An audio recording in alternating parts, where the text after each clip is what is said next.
Welcome to our lunchtime lecture today. We're thrilled you could join us. I'm Patricia Shampton, Director of Alumni Relations for the Texas Exes. And before I introduce today's wonderful guest, I just want to thank everyone who donated to the Texas Exes during registration. Gifts like yours ensure we can continue programming like the Lunchtime Lecture Series. So thank you very much. Okay, let's get started. So joining us today is Dr. Michael Mosser with a lecture entitled The Future of Transatlantic Relations and What's in It for Texas. Mosser is an assistant professor of instruction at UT Austin with a joint appointment in the Department of Government, the Center for European Studies, the International Relations and Global Studies program. He is also an assistant director of UT's Center for European Studies and a distinguished scholar in the Robert S. Strauss Center for International Security and Law. He teaches courses in European and international security, European environmental policy, comparative and European politics, international organizations, and foreign policy analysis.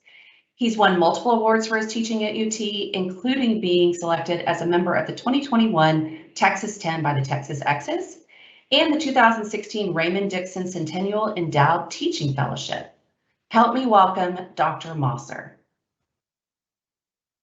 Thanks, everybody. Thank you, Patricia, and everybody who's following along live. It's great to be here virtually. I wish we were in a world where we could do this in person, but we'll make the best of it here on Teams virtually, and I'm happy to be here. So I would like to today do this as little lecturing as possible in this lunchtime lecture format and actually have hopefully a conversation with those of you who are, sort of wherever you are in the world attending at this time. And I really want to talk about kind of where we are with respect to Brexit, where we are with respect to transatlantic relations, how things in Texas, how things in Europe affect us here in Texas. So if we could go to the next slide, please. So a couple kind of key points that I want to make before we turn this into a little bit of an interactive exhibition here. Transatlantic is used in a lot of different contexts. You'll hear it sometimes. We'll talk about transatlantic relations in the most generic way possible, and that literally means anything that transcends the Atlantic Ocean, right? So that's sort of North America, but most specifically the U.S. And the European continent. And here often Europe is a stand-in for the European Union. So that's one way you'll see transatlantic in the news. You'll hear transatlantic being used by commentators. I use it that way in my classes. Another way that we talk about transatlantic is a little bit more specific to security.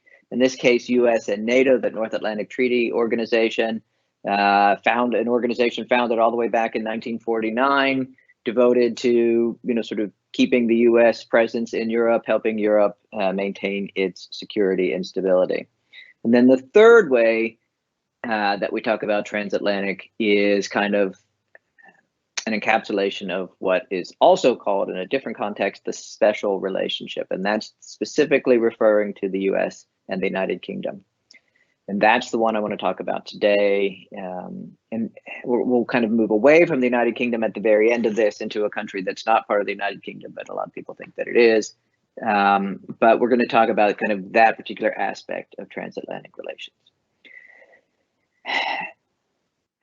In the last 5 years, and it's kind of hard to believe that it's been 5 years since 2016, but here we are, right? Transatlantic relations, as I say here, have been turbulent at best. Turbulence is a word that I love to use because it really does encapsulate the kind of state of affairs. It's not calm and steady state, especially the last 4 years, sort of going back before November. As it says in the bullet underneath that, right, the president, the Trump administration, President Trump running as candidate Trump, sort of purposely chose to set the United States on a different course with respect to Europe, with respect to transatlantic relations. And yeah, I mean, there's some academics speaking here about challenging prevailing narratives, but you get the idea, right? The idea is that the US owed Europe, right? That sort of Europe needs us and we needed to be there.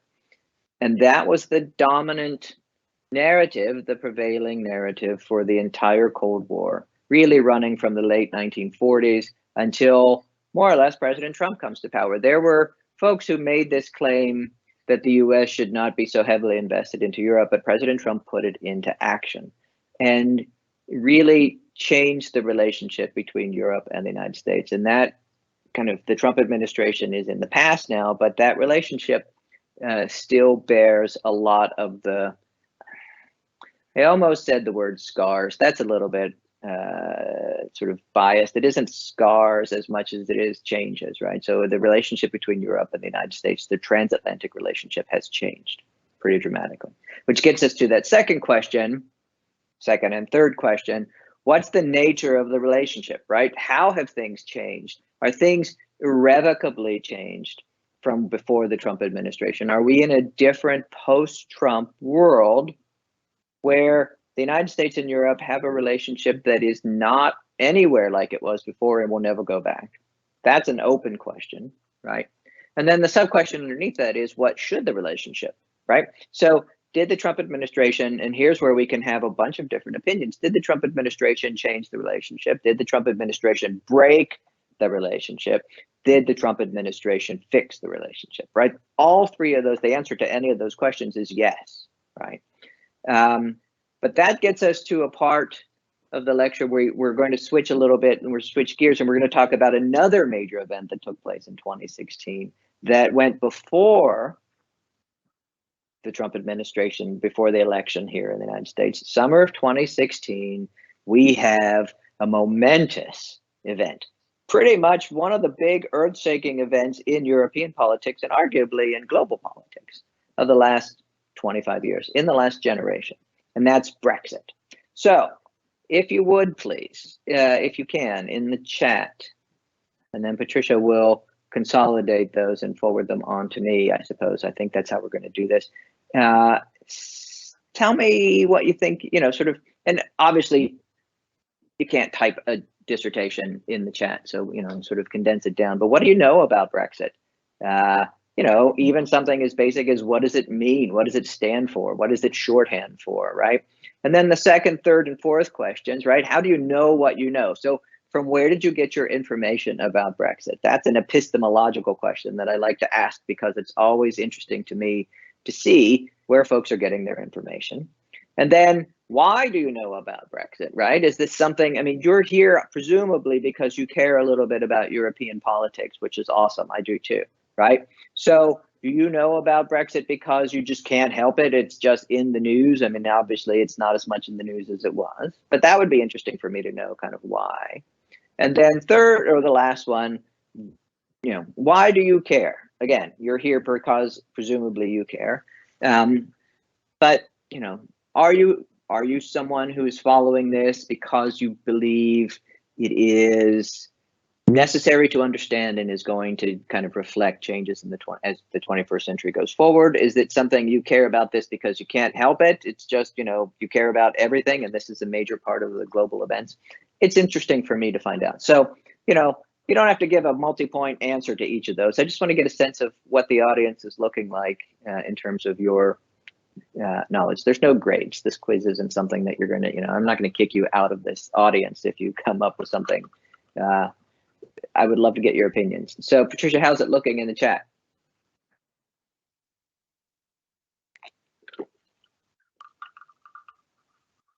Oh, I'm sorry, I've got you muted. I'm not as good lip reading as I used to be. Can we start that over? There we go. You are so kind to just be joking with me. That's the second time I've done that today. We have just one response so far, and it's like, I don't know anything. So maybe that's why they're here. Yes, well, and that is a completely legitimate response. And thank you, chat participant, for your honesty on that one. I absolutely sort of valued that particular opinion and that answer, right? Because that's great. I mean, my job is to educate students, and it's also to give you a sense. I remember I read the blurb for the lunchtime lectures more generally, and it was like, sort of put yourself back in the classroom for an hour. Okay, great. So we'll go with, okay, let's go with a minimum level of knowledge about Brexit, and we'll go from there, which is perfect for the next slide. when you all, I suspect that all of this is made public. Am I right about that, right? So these links, they can go back to those links at their leisure. There's a couple really good links on the previous slide that were like, you know, videos from the BBC and something from Euronews, which is a kind of collection of European news sites about Brexit and how it's happened. But here, in one slide, in 7 bullets, I think it's 7, yeah, is essentially what happens in Brexit. So there's a bullet that is not on this slide, that, or sort of the the sort of hidden bullet here, which is 2014. In 2014, a momentous event takes place in UK politics, which is the Scottish hold a referendum on independence. And the Scottish hold a referendum on independence, and they vote to stay in the United Kingdom. And Prime Minister at the time, as it says there, then Prime Minister David Cameron, basically makes a deal with the Scots and with the Scottish people who voted to leave the United Kingdom. And it was a very close, it was 52-48, and sort of really closer to 51-49. But the United Kingdom held together in 2014. And David Cameron said, okay, look,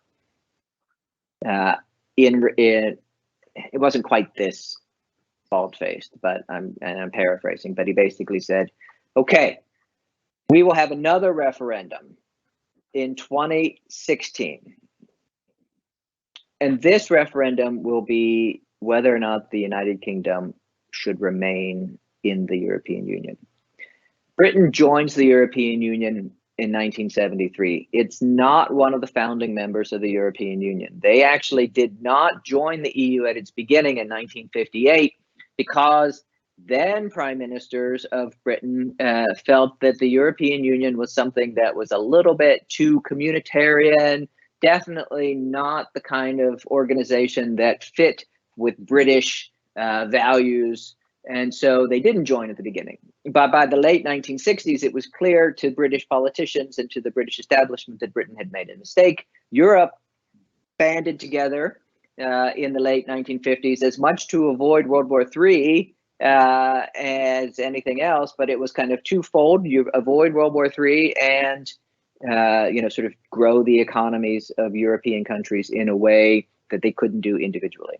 Britain tried to go its own way. They tried to look to the United States throughout the 1950s, but it was clear that Europe and the United Kingdom were diverging economically. And so in the late 1960s, Britain made an application to join the European Union. Charles de Gaulle, the leader of France, vetoed it twice. He left the scene in 1969, and the British eventually joined the European Union in 1973. They have a referendum to stay in the European Union, the first referendum in 1975, and the referendum passes overwhelmingly. Britain said, yes, we want to stay in the European Union. Fast forward to 2016, and David Cameron says, we're going to hold another referendum because there's a substantial portion of the populace of Britain that doesn't want to be in the EU, but we think, well, we need to find out do we want to stay in the European Union or not? And so you get a campaign that goes from February until June of 2016. This is one of the things that I always tell my students. The British campaigning season, whether it be for domestic elections for parliament or these sorts of referendum, it isn't anything like ours. Here we have kind of permanent campaigns, right? We already have the 2024 presidential campaign underway. Congress members are running for Congress pretty much perpetually. They don't do it that way in Britain. They had a 4-month, February, March, April, May, June, basically 4.5 months of a campaign where both sides, which were called the Leave side, capital L Leave, and the capital R Remain side, both sides made their pitches to the British population. And they had, and these are pictures, I don't have the pictures here, but you can find them. There was a bus that went around. I should have put that picture there. It's a pretty good image. A big red bus that went around the United Kingdom. It's not a huge country, so you could do this pretty easily over the course of those months. And it had all sorts of slogans and sayings painted on the side of the bus, including basically that the United Kingdom is giving hundreds of millions of pounds to the European Union every week and not getting much back, which, as it turns out, was kind of misinformation, but it was a very effective information campaign. So, and the Remainers, the people who wanted to stay in the European Union, basically had a tough job because they had to say, They had to counter this narrative that the British, that the sovereignty of the United Kingdom had been steadily whittled away, so that the UK was really nothing more than a small cog in a very large machine, right? And this should start turning the other cogs in your own minds about, hey, that sounds kind of familiar over here. Yeah, exactly. There were a lot of currents in the intellectual stream that were all moving in the same direction around 2016, right? So this is summer 2016, and we have the Brexit campaign, and then we have the referendum on the 23rd of June. I was in Germany teaching a study abroad course, and I went to bed on the 22nd of June, and I thought, okay, there's going to be the referendum is happening, it's going to be a vote, and it's going to, Remain is going to win 51-49. It's what I thought. But I woke up about 4 o'clock in the morning with a very strong sense of kind of unease. And so I went to the TV and I flipped on the BBC, and on the BBC, there are commentators who are saying Britain has voted to leave the European Union. 52% of the people of the United Kingdom voted to leave the European Union. 48% voted to stay.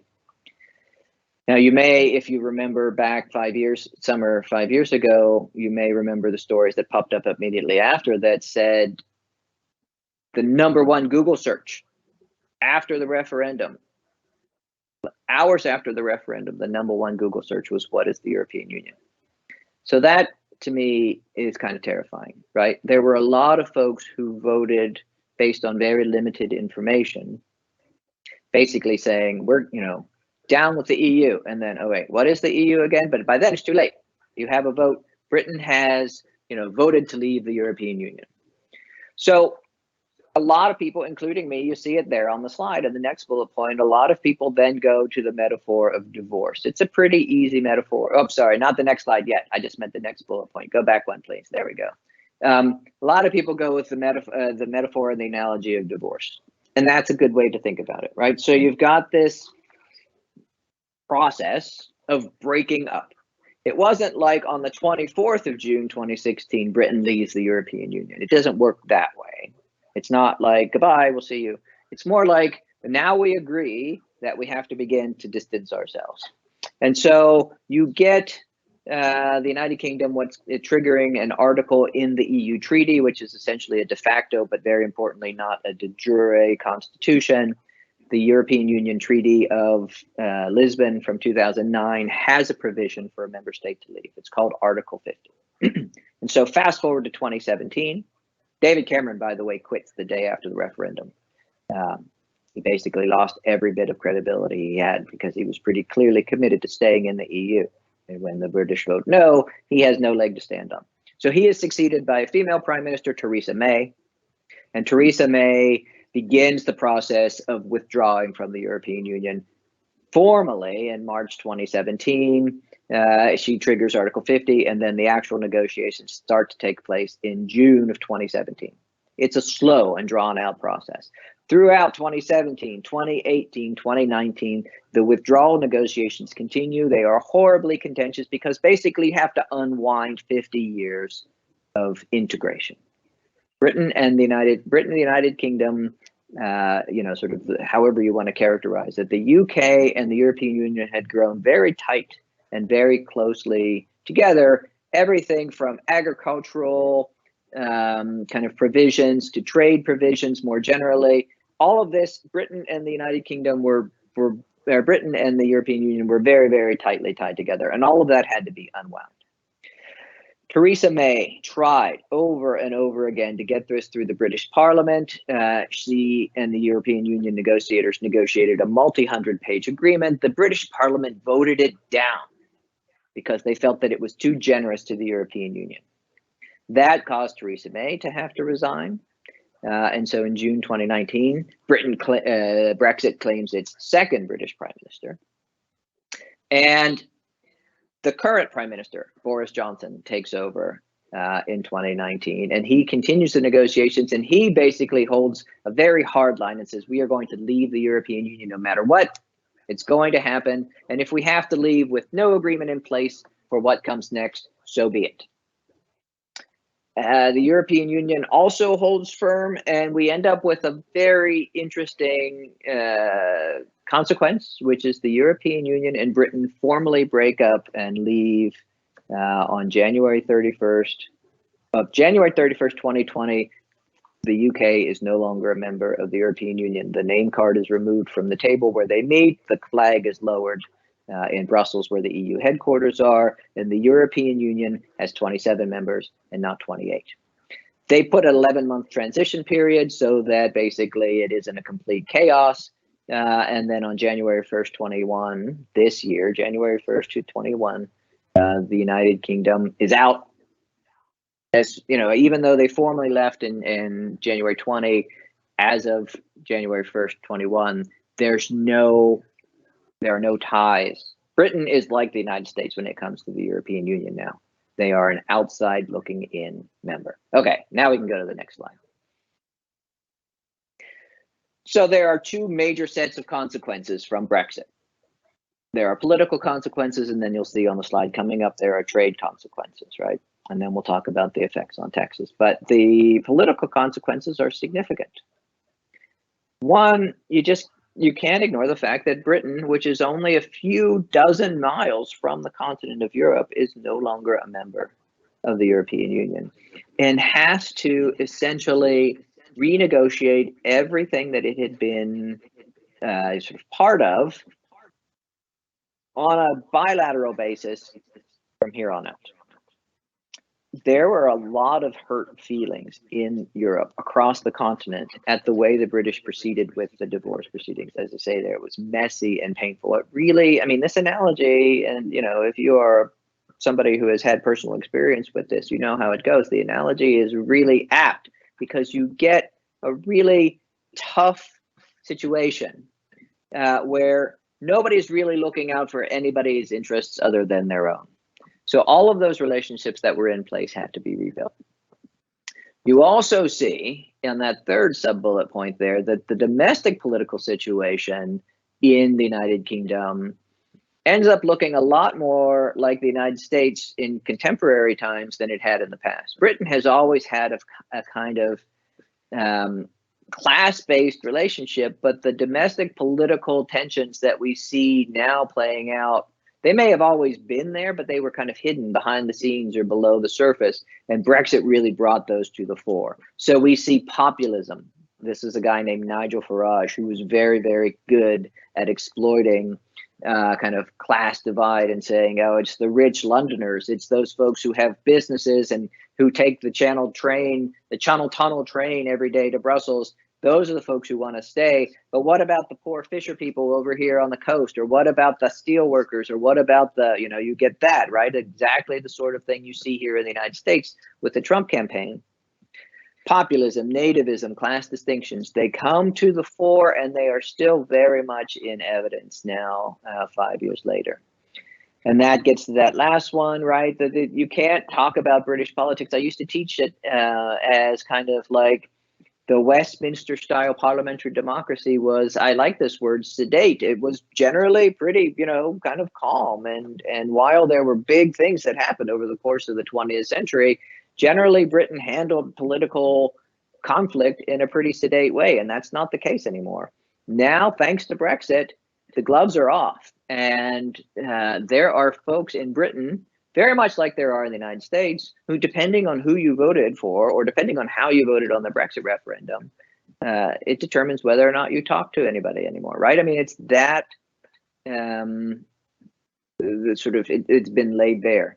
And you see this play out across the channel as well. So France has its own issues with nativism and populism and some really interesting dynamics playing out there. Germany has a populist and a nativist party that is the second biggest party in the German parliament, right? So a lot of the things that Brexit illuminated, a lot of the characteristics that Brexit illuminated are in European politics, in American politics, in global politics. You could argue that this is really reflective of some trends in democracy, not just, you know, Brexit is not just Brexit.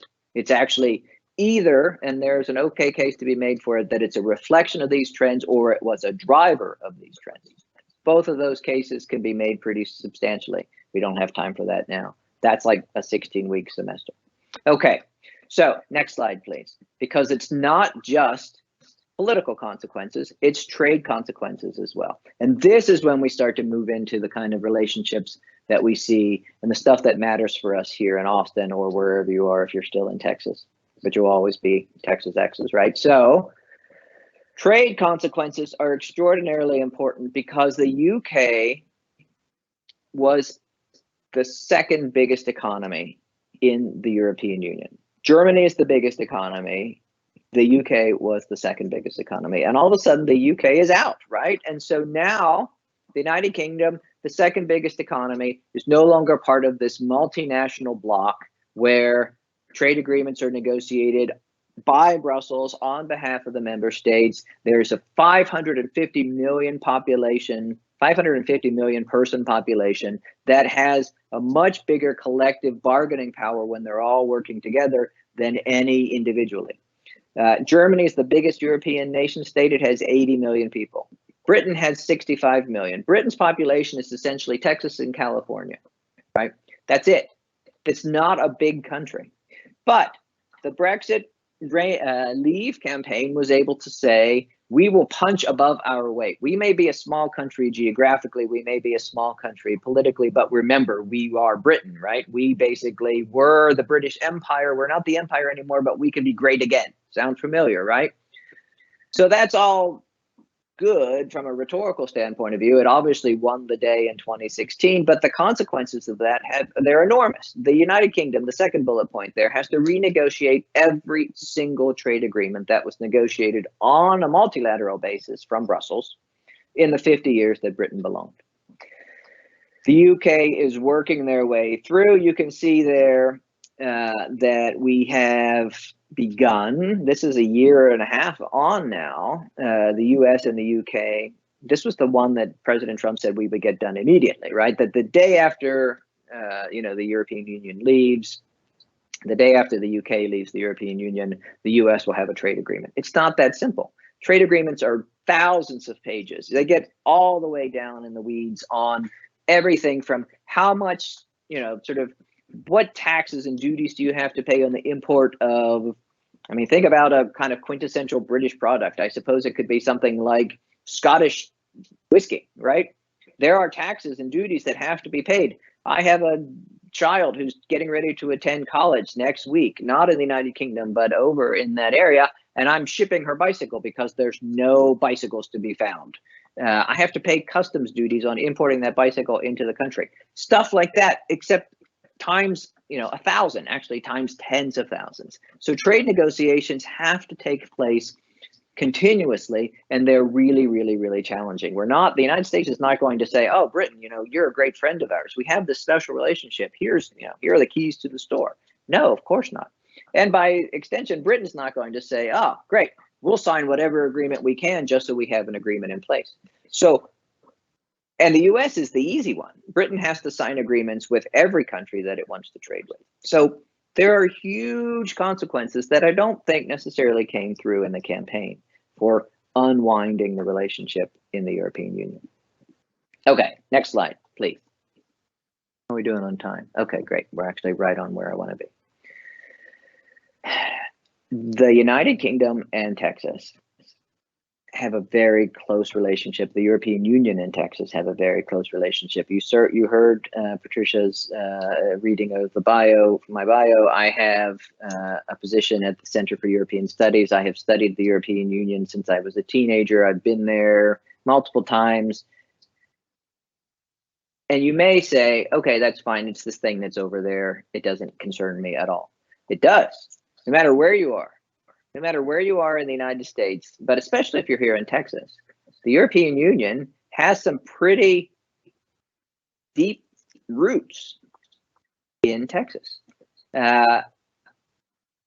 These stats aren't that old, which is nice. Usually statistics are 4 or 5 years old, but this is 2018. But Texas, the state of Texas, by itself, exported $50 billion worth of goods to the European Union in 2018. And the other way around, foreign direct investment from EU companies into Texas, $275 billion worth of direct investment, right? And then, you know, those bullets are a little out of order. I didn't write them. I should have fixed them. But the small and medium-sized business goes above the one that says EU investment, right? So if you are a business owner, you know this already.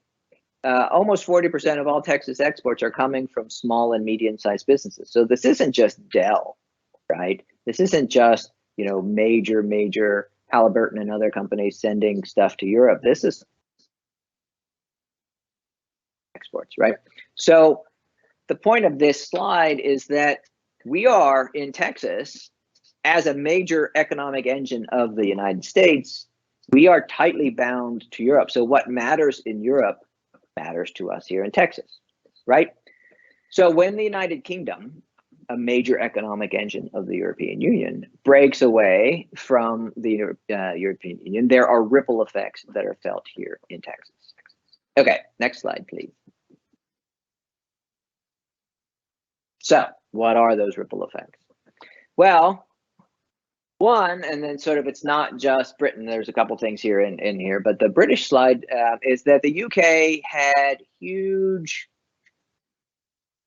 of all the European countries, when the United Kingdom was still a member of the European Union, it was the largest foreign direct investor, right? And so those two links, you can click on them at your leisure there, but the UK had huge investment opportunities and investment money invested into Texas when it was still a member of the European Union. I got some statistics from the UK. There's a consulate in Houston, and so they were very kind and sent me some statistics. And they didn't make it into the slide because they just came through today, but I'll read them to you. And since this is recorded, you can have this. So from the United Kingdom, they say that 119,000 Texans are employed by UK subsidiaries. It's pretty good, right? 119 Texans have jobs that work directly for UK industry, you know, sort of UK subsidiaries. 52,000 jobs supported by Texas exports to the UK, right? So if Texas weren't exporting goods to the United Kingdom, 50,000 Texans wouldn't have jobs. $5 billion worth of goods were exported to the United Kingdom. $5 billion of Texas goods were exported to the United Kingdom. And that's just goods. When you add in services, right, non-material goods, that number jumps to $10.4 billion. And so you've got essentially a pretty even split between goods and services. But the point of those numbers, right, 119,000 Texans employed, $10 billion of money going to the UK, huge investment from the UK into Texas. That tells us that even with Brexit, even with the UK no longer a member of the European Union, that relationship is still fundamentally strong and fundamentally solid, but it's changed because now Texas, when you send a trade delegation to London, it's only a trade delegation from Texas to the United Kingdom. It's no longer a trade delegation from here to Brussels, and oh, then we're going to talk about the UK as one of 28 member countries. So Brexit was and continues to be a major, you know, kind of a necessary aspect of negotiations, a necessary aspect of figuring out what do we do next. But Europe has moved on. We're 5 years after the referendum. Europe has essentially cut its ties with the UK in as much as manner as possible. I mean, the UK geographically, as I say, is only a few dozen miles from the continent. So it's not like you can just tow it over here to the United States and say, okay, fine, we're done with you, right? They still have to deal with the UK, and it is still a major economy. But Europe, without the United Kingdom, still cares about Texas. And as part of every year, as part of the Center for European Studies, we have a Texas EU Business Summit that actually talks about this specifically every year. And one, I pulled a quote from the head of Startup and Foreign Direct Investment for the Italian Trade Agency, who spoke at last year's EU Business Summit.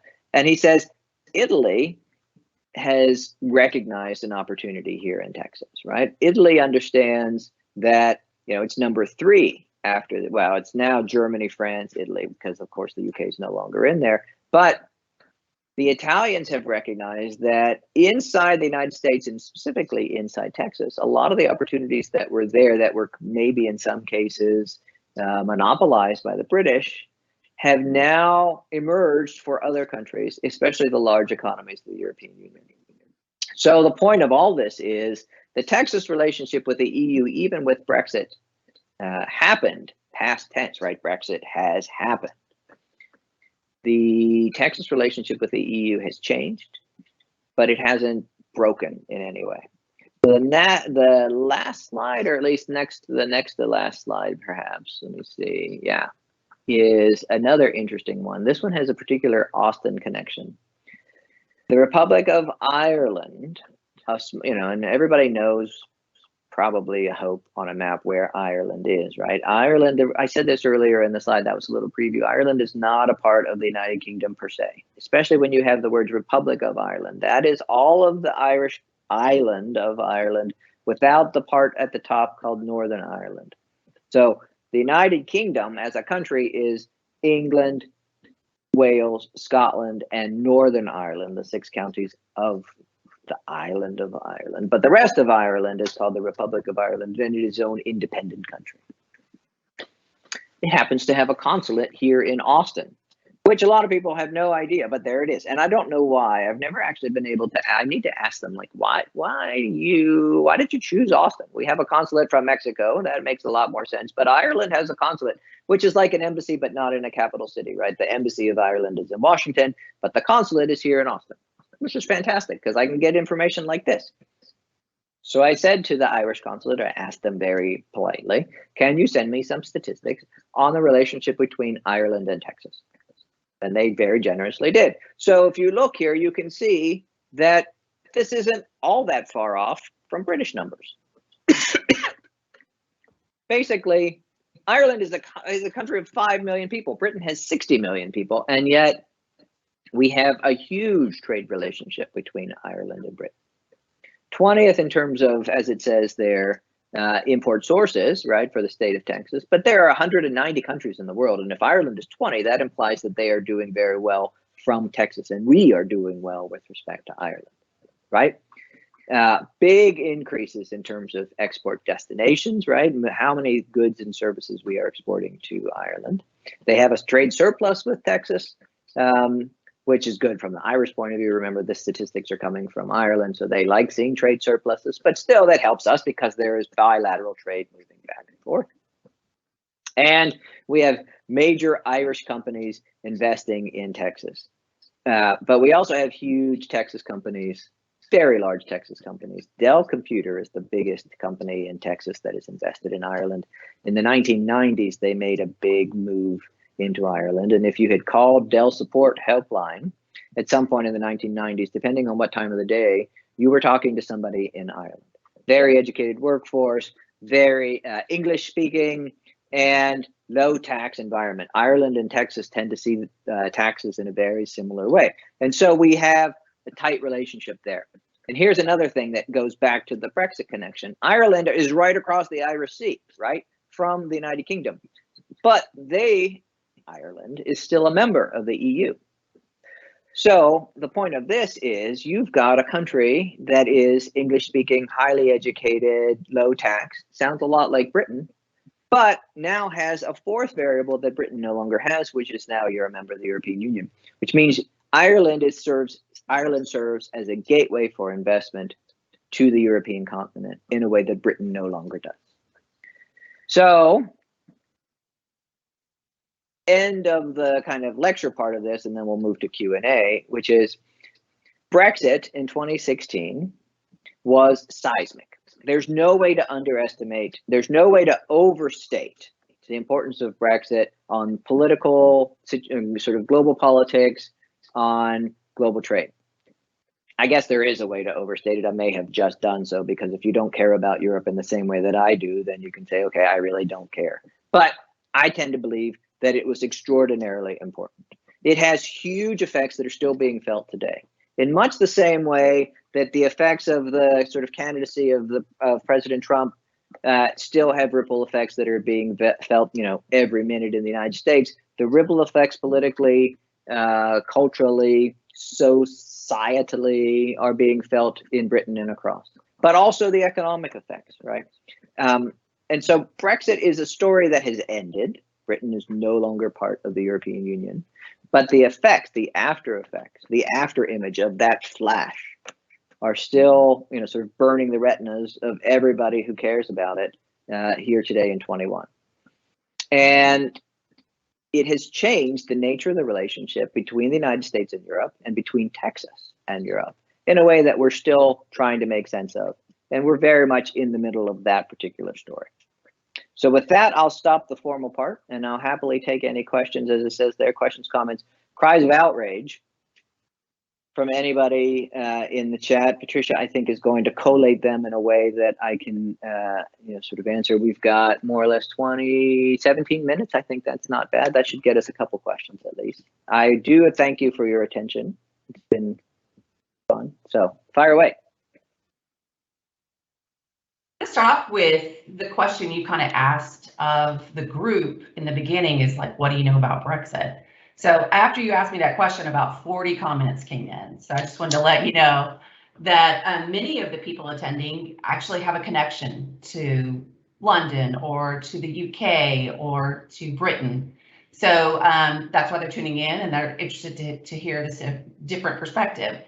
Others, say that they heard about it, but they heard about it on social, through traditional news, through the BBC. So lots of different kinds of news consumption, if you will.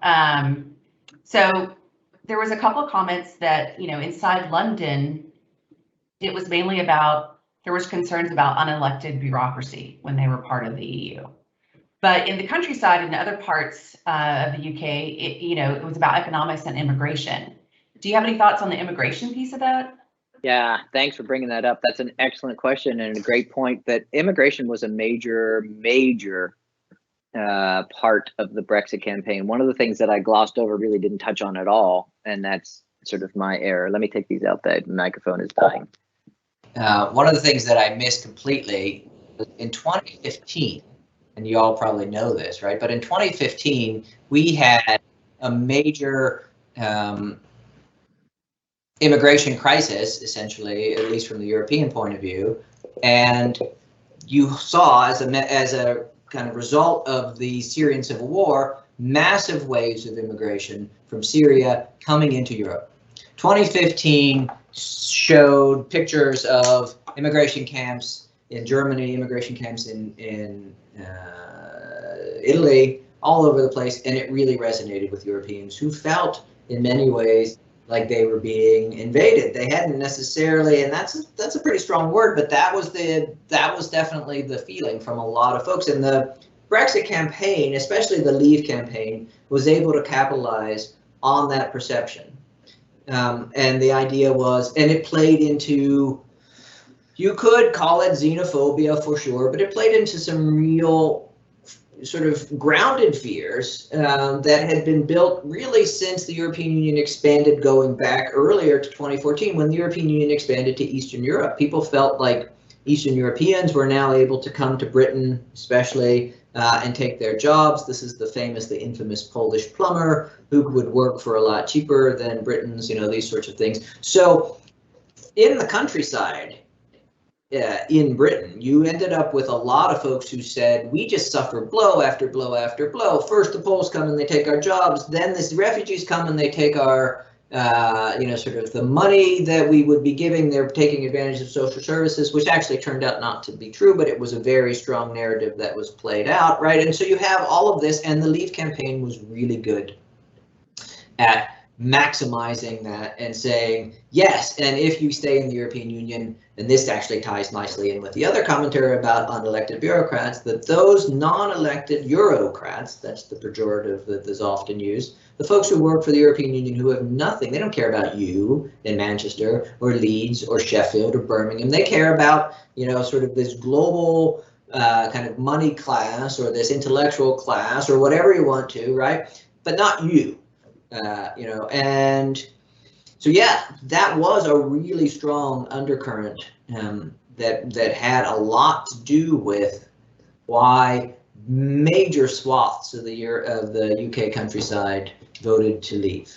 London was 65-35 stay. Actually, in most of London it was higher, because London is a global city and is very tightly integrated with the European economy. But yeah, there was a substantial minority in London that voted to leave. But so that immigration angle is, and of course, those of you who are listening, and again, every time we talk about this, there should be light bulbs going on over your head, like, wow, that sounds a lot like here. Yeah, because those are not just confined, those currents, those feelings are not just confined to the UK. You see this playing out globally. It was a major driver of the 2015-16 Trump candidacy here. Yeah, got a little reverb there. Are you okay? Are we getting feedback? A little bit. Let me turn it way down then, because I took my microphone. Okay, how about now? Test. That sounds better. Well, thank you. So just kind of playing on what you just said, how has Biden's election changed the relationship with the EU? Yep.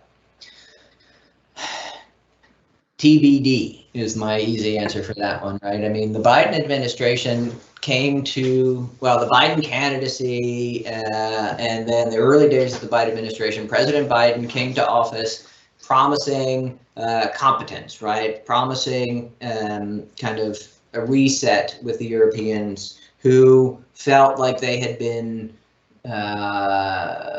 really, kind of abused by the Trump administration.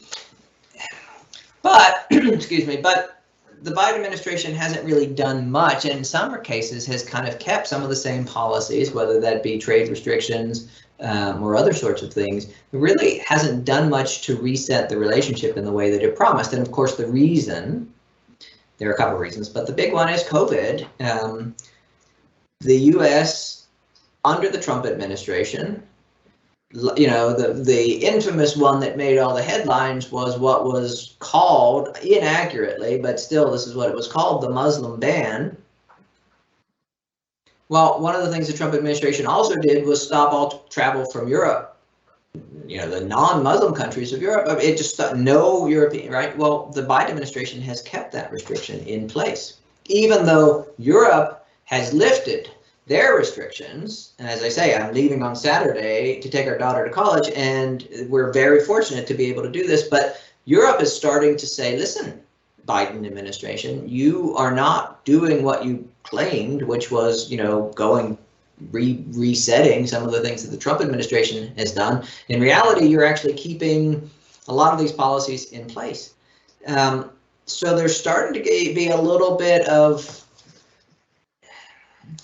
disturbing, sort of rhetoric coming out of Europe that is, we are going to have to reciprocate if you, the Biden administration, don't change your tone or change your tune or change your policies. So you've got, sort of COVID throwing things a huge kind of curveball in Biden administration, best laid plans, right? And then, of course, for the next however many weeks and months, Afghanistan is going to consume the Biden administration. So Europe has very much, in fact, just a minute or two before the lecture started here, I saw something on social media from somebody I follow who's very keen in the foreign policy establishment, and there may be some, movements towards asking Europe to do more of its own security and its own defense. And this is the Biden administration, and this is exactly what the Trump administration said, right? So there are a lot of folks who wake up in the morning in Brussels, who wake up in the morning in Berlin, who wake up in the morning in Paris and say, things aren't really all that different.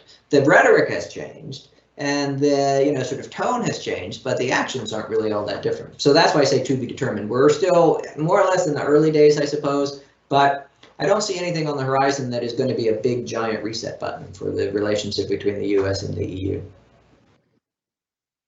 Here's a question.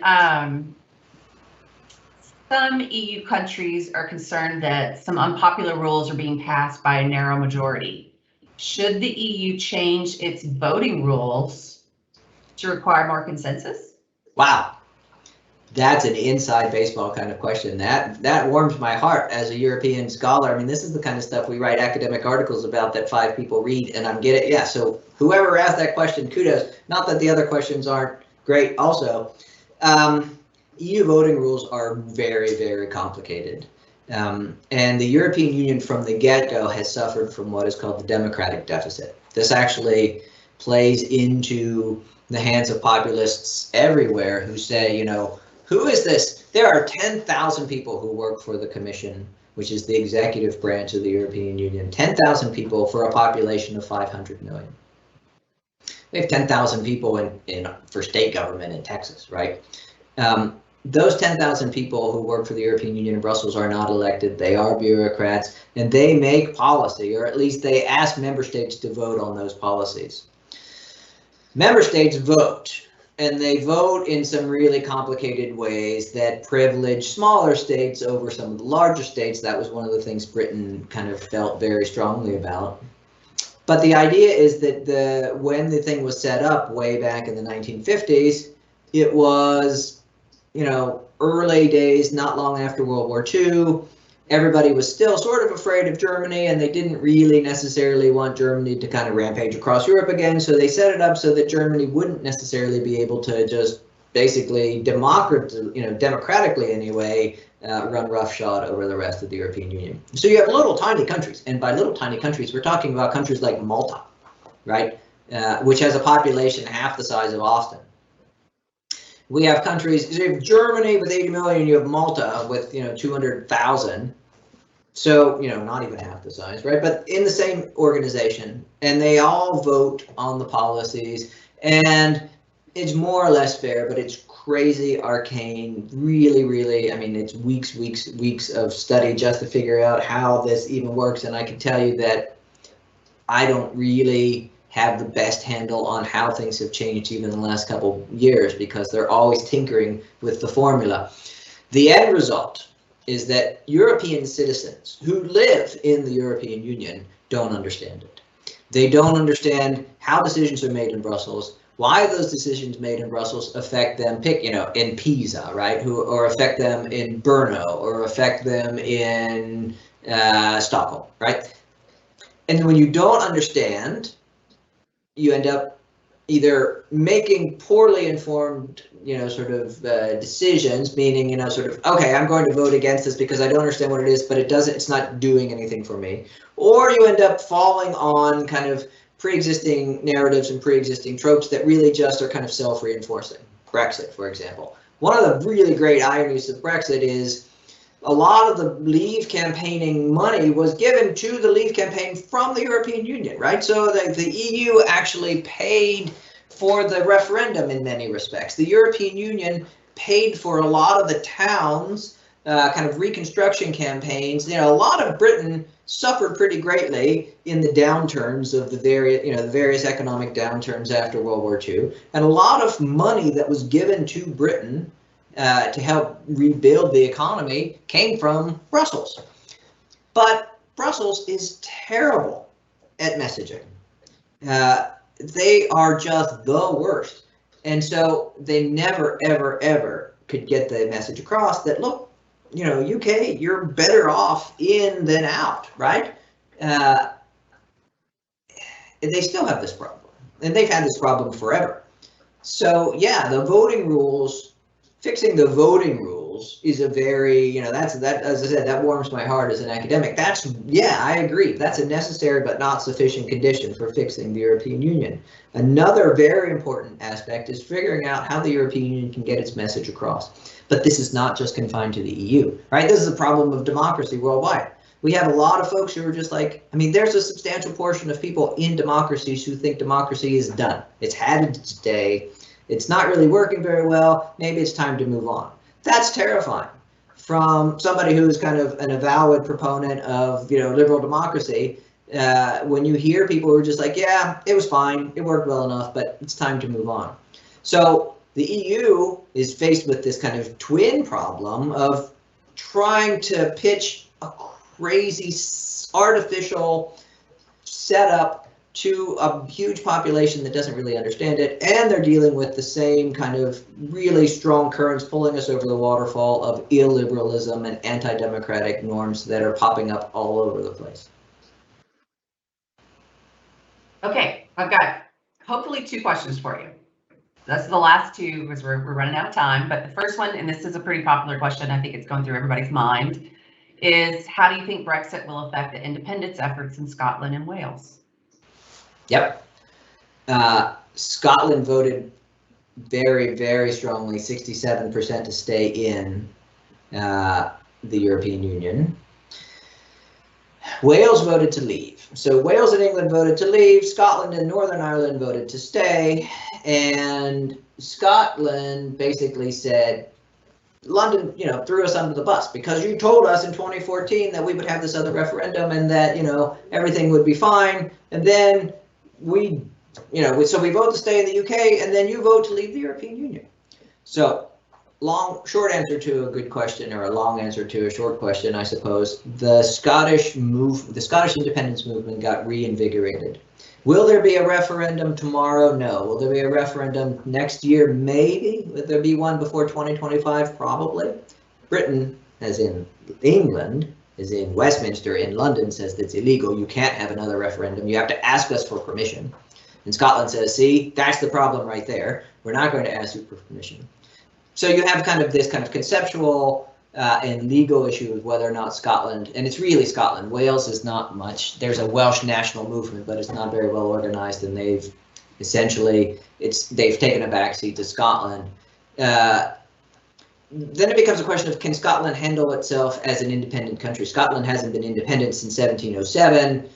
Their economy is heavily dependent on England, and it's really, really up in the air as to whether or not they could be an effective independent country in a globalized economy like we have now. I didn't talk at all about Northern Ireland. If you've been following this, you'll know that after January, Northern Ireland has a very special, contentious, weird trade relationship with the rest of Britain, but also with the rest of the EU. If you follow Northern Irish politics, Brexit has, and the kind of now the real effects of Brexit in Northern Ireland. There's no border between Ireland and Northern Ireland, but there is a special kind of trade restrictions there because, of course, now you can drive from Dublin to Belfast in 2.5 hours, but you're crossing now out of the European Union, which causes all kinds of problems for trade and politics and everything else. So there are a lot of folks who are really nervous that Northern Ireland will slide back into the chaos that we saw in the 1990s, and will use Brexit and use the disruption caused by Brexit as a justification to slide back into sectarian conflict. I really hope not, but that is very much on the table right now. Okay, I think we're out of time. So thank you very much, Professor Mosser, for joining us today. And thanks to everyone who sent in their questions and comments. We really appreciate you being with us today. Thanks very much. Yeah, we hope that you can join us again next month for our September lunchtime lecture. It's the Director of Texas Archaeological Research Laboratory and Professor of Anthropology, Fred Valdez, Jr. Professor Valdez will be discussing UT's involvement in research efforts in the Mayan archaeology field. So you can learn more and you can sign up at texasexes.org/lunchtime lectures. Y'all be safe. Have a good week, and we'll see you next time.